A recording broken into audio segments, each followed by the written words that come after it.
বিদেশে পালিয়ে যাওয়ার সময় ক্ষমতাচ্যুত সাবেক পররাষ্ট্রমন্ত্রী ডক্টর হাসান মাহমুদকে বিমানবন্দরে আটক করা হয়েছে। মঙ্গলবার বিকেলে বিমানবন্দর কর্তৃপক্ষ এই তথ্য নিশ্চিত করেছে। কোটা আন্দোলনকে কেন্দ্র করে বিরাজমান পরিস্থিতি নিয়ে সোমবার বিকেলে ঢাকায় অবস্থানরত বিদেশি মিশন, জাতিসংঘ সহ বিভিন্ন সংস্থা প্রধানদের ব্রিফ করার কথা ছিল হাসান মাহমুদের, কিন্তু ওই দিন দুপুরের আগে শিক্ষার্থী ও সাধারণ জনতা ঢাকার সড়ক দখলে নেওয়া শুরু করার পর সিদ্ধান্ত বাতিল করতে হয়। এরপর থেকে হাসান মাহমুদের খোঁজ মিলছিল না।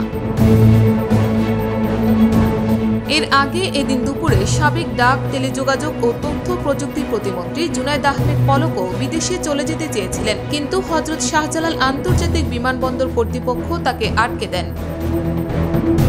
বিমানবন্দর সূত্র জানায়, মঙ্গলবার বিকেল ৩টার দিকে পলক তার ব্যক্তিগত দুজন কর্মকর্তাকে নিয়ে বিমানবন্দরে যান, তবে তাকে বিমানে উঠতে না দিয়ে ইমিগ্রেশন হেফাজতে রাখা হয়। পলক ভিআইপি লাউঞ্জ ব্যবহার করে ভারতে যাওয়ার চেষ্টা করেছিলেন। ছাত্র জনতার অবিস্মরণীয় অভ্যুত্থানের মুখে পদত্যাগ করে সোমবার দুপুরে দেশ ছেড়ে পালিয়ে ভারতে চলে যান আওয়ামী লীগের সভাপতি শেখ হাসিনা।